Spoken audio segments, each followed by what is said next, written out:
All right, everybody, what I eat for better health and boosting energy. Well, a day doesn't go by that I don't get a question about what I actually eat in a day. In fact, I was walking into my local grocery store yesterday and a construction worker said, "Hey, Dr. G, what are you eating?" And it was actually noon, and I said, "Absolutely nothing. Why?" And he said, "Oh, good answer."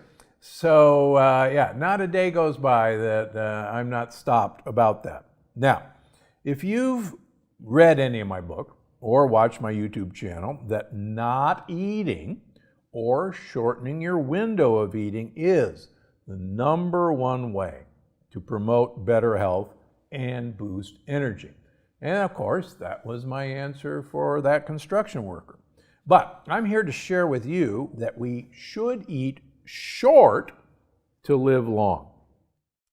What do I mean by that? In other words, compressing our eating window, the foods we eat during the day, it's not so important the types of foods that we're eating, and I'll get to that in a minute, as long as we restrict the time period that we're eating those foods. Makes all the difference in the world. And it's a powerful tool to allow me and you to have some of the foods that we want to eat without worrying that that's going to have a profound negative impact on our health.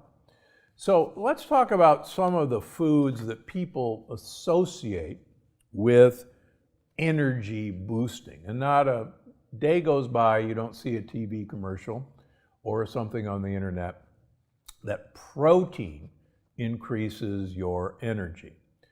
Now, as I've talked about in the last two books, The Energy Paradox and Unlocking the Keto Code, let's be clear about this. Energy is ATP, adenosine triphosphate.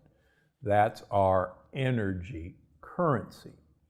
And we know that ATP is produced by mitochondria, the little energy-producing organelles in most of our cells. Mitochondria have to take protein, sugar, carbohydrates, and fats and break them down to produce ATP.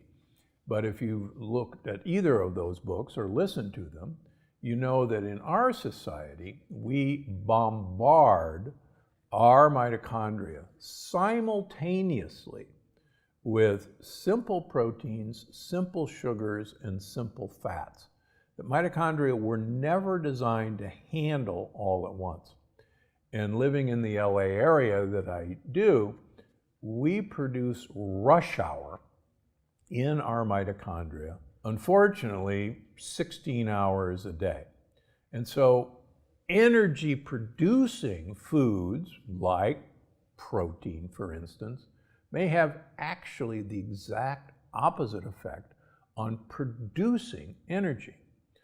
Plus, be cautious. So many high protein drinks, so many high protein energy bars also are high sugar. And the combo of simple broken down proteins and simple broken down sugars is the perfect way to have gridlock in your mitochondria and actually have less energy rather than more. Another bomb is fruit smoothies. Now everybody knows, oh, fruit's good for me. I'm going to have a fruit smoothie before my workout. It's going to give me so much energy to get through my workout. Well, as human studies have shown, breaking down fruit into simple fructose by using a smoothie, fructose is the #1 way to impair our mitochondrial function in our liver. It actually lessens ATP production and increases fatty liver. And so a fruit smoothie is the last thing you want for energy. But, Dr. Gundry, I have to have these things to get through my workout.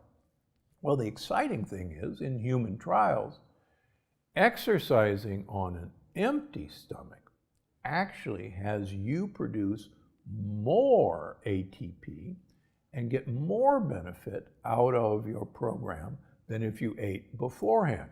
And I like to use the example of my mother and swimming in the summer.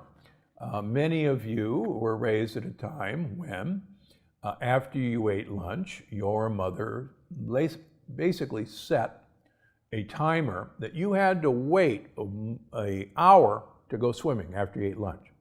And that's because there was an old wives' tale that was partially correct, that if you went swimming before that, you would get cramps and die. And that wouldn't be a good idea. Where did that wives' tale come from? After you eat anything, a great deal of your blood flow is put down into your intestines and your stomach to digest the food you just ate. So if you're going to go exercise, like swimming for example, you wouldn't have enough blood flow to your muscles because it's down in your gut, and you would get cramps and die. So think about that the next time you say, I need an energy bar before my workout, or I need a smoothie before my workout. You're actually reducing the amount of blood available to your muscles because a lot of it is down there working. So remember, ATP is energy. Now, getting an energy feeling from coffee or simple sugar has nothing to do with the amount of energy production you're actually doing. And that's the difference. If you want energy, we're talking about taking the workload off of your mitochondria. Lastly, what about a ketogenic diet for athletic performance? Well, as I detail in a lot of detail in Unlocking the Keto Code, if you look at human trials of ketosis, human muscles start to get most of their calories from ketone bodies at about 3 days into a fast.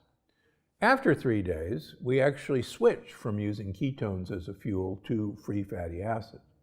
So you would think from human trials that if ketones were the best source of fuel, that there would be human studies that show a ketogenic diet should improve athletic performance at 3 days, starting a ketogenic diet. And in fact, the research is exactly opposite, that anywhere from 3 days to 2 weeks, starting a ketogenic diet, your athletic performance plummets, which once again shows that ketones are not the super fuel that people think they are. Plus, we know from human trials with race walkers on a ketogenic diet that race walkers had to actually have more oxygen consumption to get the same level of athletic performance as race walkers eating a carbohydrate-centric diet.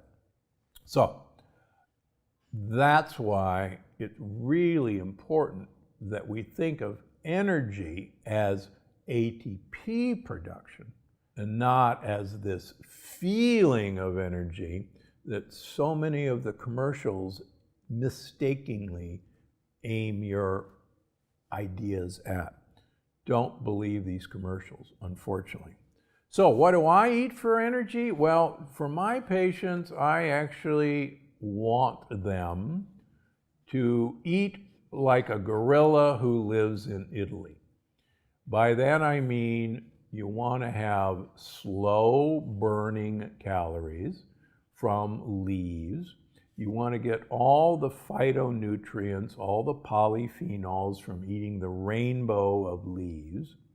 And you want to get all that fiber for your gut bacteria to make all of these energy substrates that our mitochondria need to become maximized at energy production. And why the olive oil? The olive oil is a great source of polyphenols to accomplish just that. Plus, it tastes great. So, eat like a gorilla who lives in Italy if you want endless energy. That's all for today. I hope you enjoyed this episode of the Dr. Gundry podcast. Make sure to check out the next one here. The higher your triglycerides, the more likely you are to have a heart attack and develop heart disease. Yes, high triglycerides.